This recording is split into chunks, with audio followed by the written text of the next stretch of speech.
අයිබෝන් ඔබ සියලු දෙනාට අපොස උසස් පෙළ විභාගයේ පැවැත්වෙන දිනය කල් තැබිය යුතුද නැද්ද යන්න තීරණය කිරීම සඳහා අපි දත්ත විශ්ලේෂණාත්මක ඒ කියන්නේ data analysis මත පදනම් වෙච්ච data science project එකක් අපි කරනවා. මේක විශේෂ research project එකක්. මෙමගින් අපි තීරණය කරන්නේ අපොස උසස් පෙළ විභාගයේ කල් තැබීම යහපත්ද නැද්ද කියන දේ තීරණය කරන්නට අපි විභාග දෙපාර්තමේන්තුවට සහ අධ්‍යාපන අමාත්‍යාංශයට අපි විනිවිද භාවයකින් යුතුව ප්‍රෙඩික්ෂන් එකක් ලබා දෙනවා.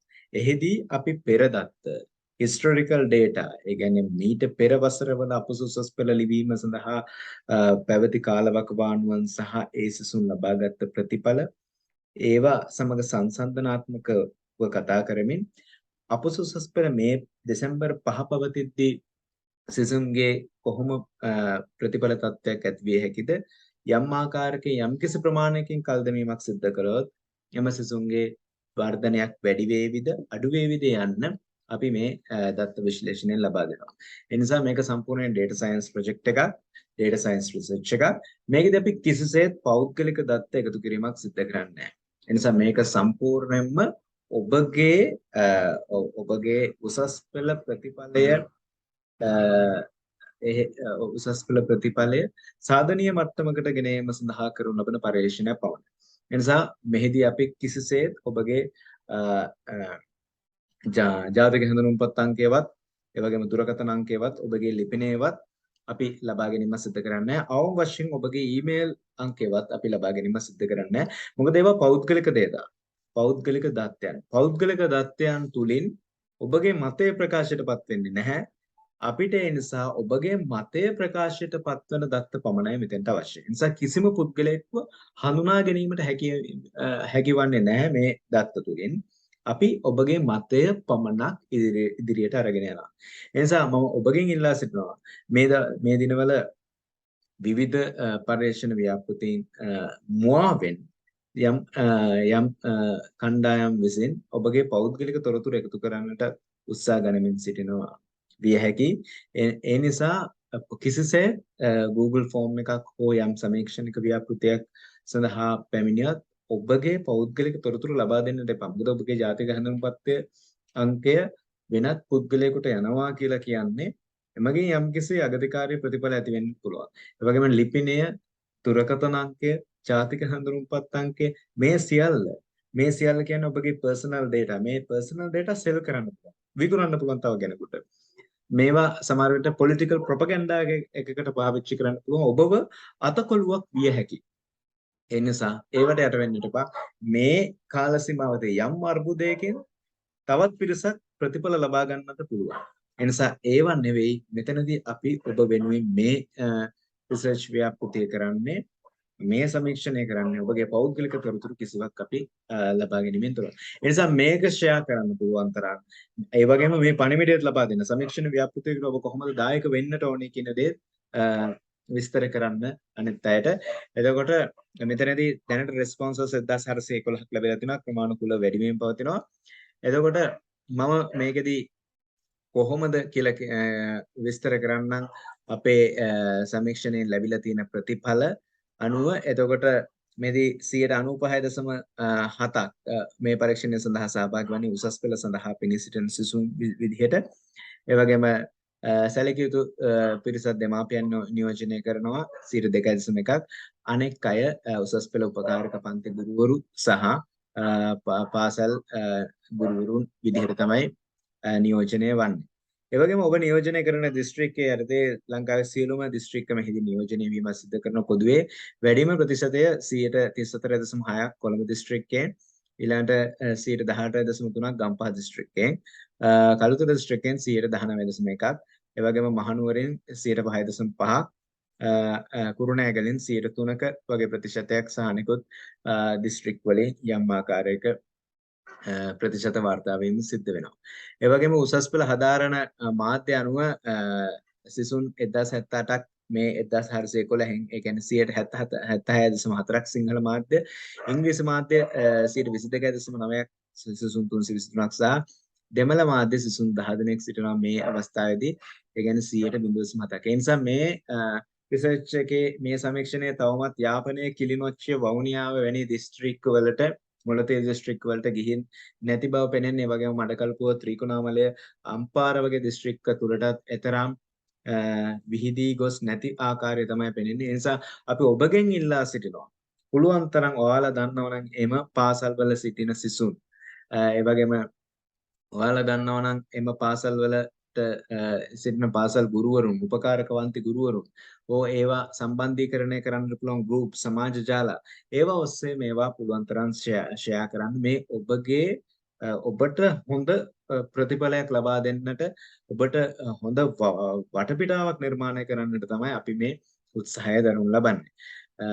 ඒ වගේම විෂය සංකේන්ද්‍රයෙන් ගත්තොත් සබ්ජෙක්ට් ස්ට්‍රීම් ගත්තොත් එහෙම වැඩිම ප්‍රතිශතය වන 30.9ක් වාණිජ්‍ය විෂය ධාරාවෙන් සිසුන් 437ක් ඊළඟට 22.3ක් ජෛවීය විද්‍යාව ඒ කියන්නේ බයොලොජිකල් සයන්සස් වලින් 315 දෙනෙක් ඒ වගේම භෞතික විද්‍යාව ෆිසිකල් සයන්සස් වලින් 288ක් ඒ වගේම කලා මාධ්‍යෙන් කලා 230ක් සහ තාක්ෂණ වේදී 9.8ක ප්‍රතිශතයක් මෙතනදී වාර්තා වෙලා තිබෙනවා. ඔබගේ ප්‍රදේශය සඳහා අන්තර්ජාල සිග්නල් පහසුතාවය මෙමගින් අපි තීරණය කරන්න උත්සාහ කරන්නේ මේ සුසුම් බහුතරයක් මේ අවුරුද්ද තුලදී ඔන්ලයින් මාධ්‍යයෙන් තමයි ඉගෙන ගත්තේ. එහිදී සිග්නල් පහසුතාව තිබුණාද ඔවුන්ට YouTube ඔස්සේ තිබෙන lessons ඉගෙන ගන්නට අවස්ථාව ලැබුණාද කියන දේවල් තමයි තීරණය කරන්නේ. මෙහිදී සාමාන්‍යයි කියලා කියන අවුලක් නැතුව වොච් කර ගැනීමට හැකියාව ලැබුණා කියන එක සිසුන් 61.7ක් කියනවා. ඒ වගේම 18.2ක් කියනවා.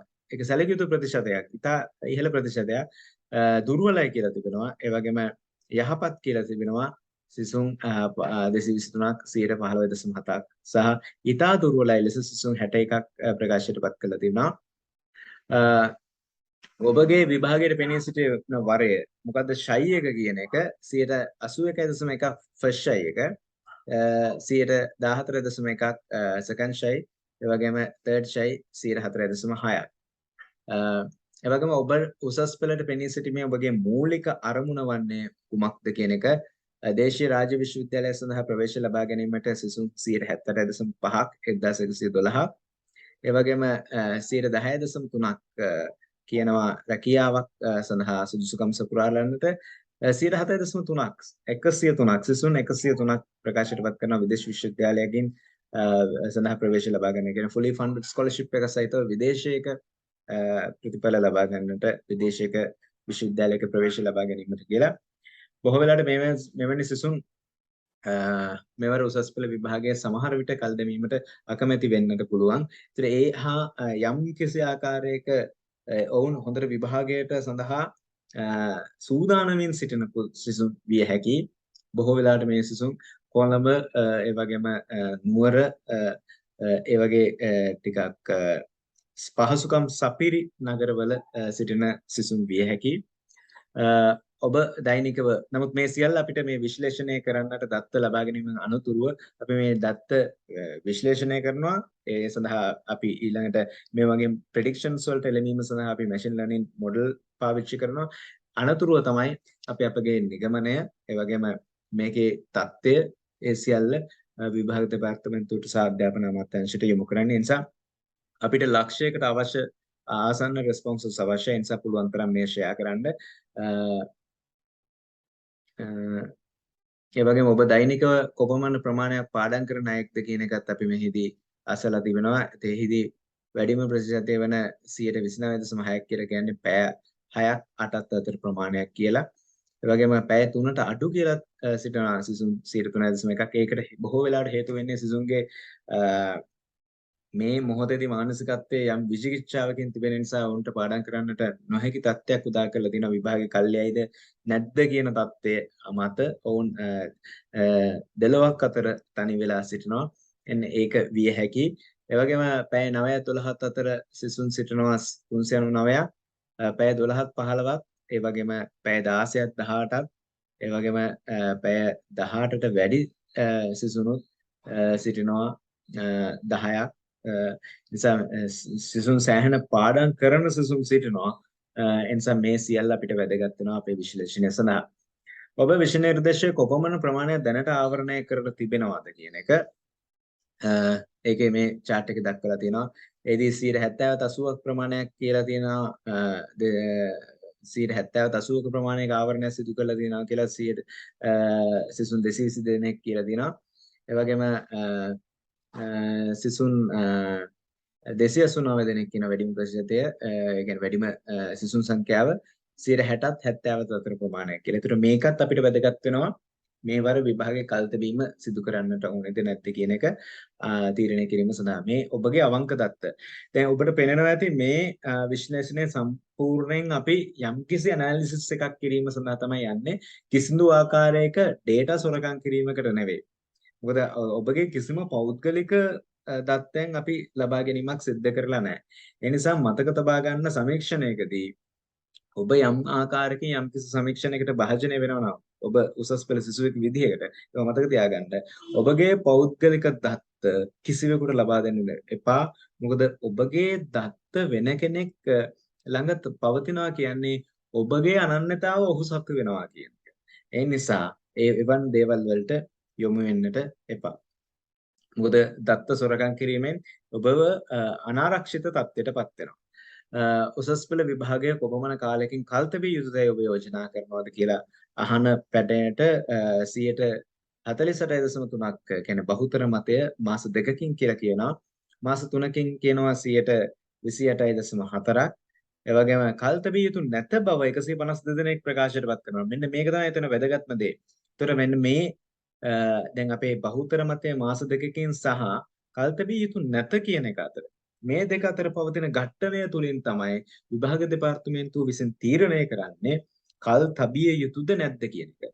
ඒ නිසා මේවා වාරණ නියෝග මගින් කිසිවෙකුට බෑ උසස් පෙළ නවත්තන්න කියලා කියන්නේ. එහෙම පවතින්න බෑ කියලා එහෙම නීතිමය වශයෙන් කටයුතු කරන්න බෑ. ඒ වගේම නීතිමය පිළිතුරක් ලැබෙන්න ගොඩක් කල් යනවා. ඒකට ඒ කාලයේ සීමාවදී උසස් පෙළ නතර කරන්නට ඒ වගේ දේවල් කරන්නට බෑ. ඒ නිසා ඔබ බුද්ධිමත්ව කටයුතු කරන්න බුද්ධිමත්ව කටයුතු කරමින් මේ සමීක්ෂණ සඳහා දායක වෙන්න. ඒ වගේම data විශ්ලේෂණ data science ඒ කියන්නේ නූතන තාක්ෂණය data science මේ data science කියන්නේ දත්ත මත පදනම් වෙලා තීරණ වලට එළඹීම. ඒවා මගින් තමයි අපි තීරණ ගැනීම පහසු කරන්නේ. ඒ නිසා මේ ක්‍රියාදාමයට ඔබ දායක වෙන්න කියලා අපි ඉල්ලා සිටිනවා ඔබ සියලු දෙනාගෙන්. ඒ වගේම විභාග දෙපාර්තමේන්තුවට සහ අධ්‍යාපන අමාත්‍යාංශයට ඔබ විසින් තව කිය යුතු දේවල්. මෙන්න මේ අවස්ථාවේ ඔබගේ හඬ ඔබට අවදි කරන්න පුළුවන්. ඉතින් මම එසසුන් කිහිප දෙනෙක් දක්වලා තියෙන මතයන් ප්‍රකාශයටපත් කරන්නම්. මම විටින් විට මේ විශ්ලේෂණය අරගෙන යනවා. දැන් 1419 දෙනෙක් සිටිනවා. මේ ප්‍රමාණිකූල වැඩිවීම පවතිනවා. විටින් විට මේ විශ්ලේෂණයේ තොරතුරු ඔබට අරගෙන එනවා මම. බොහෝ පාසල්වල හා උපකාරක පන්තිවල තවමත් විෂය නිර්දේශවත් ආවරණය කර නොමැත. මා තාක්ෂණ වේදය හදාරන සිසුවෙකු වන අතර තවමත් අපගේ විෂය නිර්දේශය සම්පූර්ණ කර නැත. අනෙකුත් විෂය පතයන්ගේද එසේම. ඒ යනාදී වශයෙන් ඒ සිසුවා අර්ථ දක්වලා තියෙනවා. Dear sir, madam, I am a student with best O-level result and I have selected commerce stream for A-level. But the government has announced that the examination will be held on December, but still we didn't cover the syllabus. ASUS කියන ඉතින් හොඳ ප්‍රතිඵල ලැබලා commerce කරන්න ආපු කෙනෙක් නමුත් syllabus එක cover වෙලා නැහැ කියලා කියනවා. බහුතර ළමයින්ට අසාධාරණයක් කරන්න කියලා එපා කියලා කියනවා. අනේ මහත්තයෝ අපිට කිසිම සරණක් නැහැ අපිට උදව් කරන්න කියලා කියනවා. ඒ උදව්ව තමයි අපි මේ දත්ත විශ්ලේෂණයේ නිවැරදි තීරණයක් ගැනීමට පහසු කරන ඔබට සාධාරණීෂ්ඨ කරන්න තමයි අපි උත්සාහ කරන්නේ. ඔබගෙන් විය යුතු දෙයක් තියෙනවා. මේ වීඩියෝ ඒ වගේම මේකට සම්බන්ධ Google form එක description එකේ අපි දානවා. ඒ වගේම මේ Google form එක අපගේ Google form එක මේ දත්ත විශ්ලේෂණයේ data science මත පදනම් වෙච්ච අපගේ Google form එක ඔබගේ පෞද්ගලික දත්ත කිසිවක් ලබා ගන්න නැති අපගේ Google form එක පුළුවන් තරම් share කරන්න. පාසල් ගුරුවරුන්ට share කරන්න. ඒ වගේම group වල share කරන්න, සමාජ ජාලවල share කරන්න. ඔබගේ වේදනාව, ඔබගේ හඬ ඒක සමග මුසු කරමින් share කරන්න. එහෙම වුණොත් තමයි අපිට වැඩි ප්‍රතිචාර ලැබෙන්නේ. මොකද විශාල දත්ත නියතියක් තියෙද්දි පමණයි එතන නිවැරදිතාවය සම්භාවිතාව අනුව වැඩි වෙන්නේ. ඒ නිසා ඒක හොඳට මතක තබා ගන්න. අපි මේ සම්පූර්ණ ස්ටැටිස්ටික්ස් මත තමයි යන්නේ. ඒ නිසා ස්ටැටිස්ටික්ස් සහ ඩේටා සයන්ස් මත තමයි මේ සම්පූර්ණ ක්‍රියාදාමය සිද්ධ කරන්නේ. ඒකට ඔබ දායක වෙන්න. එවිට අපිට යම් ඉහළ සාධාරණයක් ඔබට කිරීමට හැකියාව ලැබෙනවා. ඒ නිසා තවදුරටත් මම කියනවා ඔබගේ ගුරුවරුන් පාසල් ගුරුවරුන් ටියුෂන් ගුරුවරුන් වීඩියෝ සකස් කරමින් උසස් පෙළ විභාගේ කල් දාන්න කියලා සාමූහික ලෙස උත්සාහ දරමින් සිටිනවා. ඔවුන්ටත් අපගේ කෘතඥ පූර්වක ස්තුතිය පිළිනමනවා. ඔවුන්ගේ වීඩියෝස් වල විශාල වශයෙන් views තිබෙනවා. ඒ views වලදී මේ අපගේ මේ ක්‍රියාදාම මේ Google form එක ඒ වගේ comments විදිහට දාන්න පුළුවන් තරම් ඒ සිසුන් අතරට යවන්න ඔවුන්ට notifications විදිහට ඒකට ඔවුන් ප්‍රතිචාර දක්වාවි සර්ලට කියන්න ඒ විදිහට ඉස්කෝලවලට යවන්න විදුහල්පතිලාත් එක්ක සාකච්ඡා කරන්න ඒ විදිහට අපිට විශාල දත්ත නියතියක් ලබා දෙන්න ඔබ කටයුතු කරන්න එතකොට ඔබගේ හඬ අපි ඉහළම සාධාරණය කිරීමට උත්සාහ කරමු බොහොම ස්තුතියි